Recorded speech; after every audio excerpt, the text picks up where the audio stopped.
ভাত রুটির সঙ্গে তো আছেই, অনেকে সেদ্ধ ডালে চুমুকের মুহূর্ত তাড়িয়ে তাড়িয়ে উপভোগ করেন, অথচ সেই ডালেই মিশছে ক্ষতিকারক সব রং ও রাসায়নিক। অর্থাৎ আপনি পুষ্টিকর ভেবে রোজ যে ডাল খাচ্ছেন তার মধ্যে দিয়ে আপনার পেটে যাচ্ছে ক্ষতিকর সব রাসায়নিক। বিশেষজ্ঞরা বলছেন এই রং পেটে গেলে ক্যান্সার পর্যন্ত হতে পারে। বিশ্ব স্বাস্থ্য সংস্থা ওরা বলছে আগামী 3 বছরে প্রতি ঘরে একজন ক্যান্সার রোগী পাওয়া যাবে। তো সেই ক্যান্সার রোগের কারণই হচ্ছে এই যে ওরা সব কেমিক্যাল মেশাচ্ছে, রাসায়নিক দ্রব্য মেশাচ্ছে, বিষাক্ত রাসায়নিক দ্রব্য।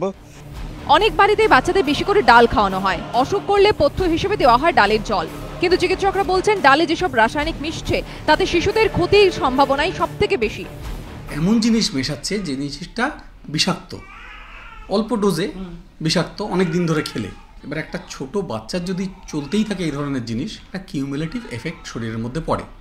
এবং আজকাল নানান ধরনের অজানা রোগ, অজানা জ্বর, নানান রকম সব গোলমেলে রোগ হচ্ছে। এছাড়া দেখা যাচ্ছে যে শিশুদের ক্যান্সারের হার আগের তুলনায় অনেক বেড়ে গেছে। পড়াশোনার সমস্যার বাচ্চাদের কোনো রকম কালারযুক্ত ফুড খেতে বারণ করে।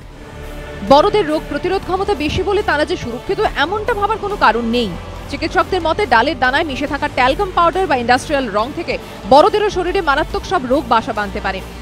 পাউডার জাতীয় পদার্থ যেগুলো এসেনশিয়ালি ক্যালসিয়াম কার্বনেট বেসড, সেগুলো যদি অধিক মাত্রায় ইউজ করা হয় তাহলে ক্যালসিয়াম বেশি পেটে গেলে পেট ব্যথা, ডায়রিয়া, এই ধরনের জিনিস, বা ট্যালকামের মধ্যে অন্য যে মেটেরিয়ালগুলো থাকে সেটা হতে পারে। ডালগুলোকে আরও উজ্জ্বল রং দেখাবার জন্য যে আর্টিফিশিয়াল কালার ইউজ করা হয় সেগুলো বেশিরভাগই হেভি মেটাল থাকে তার মধ্যে। যেখানেই বেশি হেভি মেটাল ডিপোজিট হবে সেখানেই সমস্যা হবে। পার্কিনসন হবার একটা ভয় থাকে, বিকজ বেসাল গ্যাংলিয়াতে গিয়ে হেভি মেটাল আটকে যায়। অনেকে বলছেন এ যেন শখের করাত, খেলেও বিপদ, না খেয়েও থাকা যায় না। অর্ণব মুখোপাধ্যায়, অরিত্র ভট্টাচার্য রিপোর্ট, এবিপি আনন্দ, কলকাতা।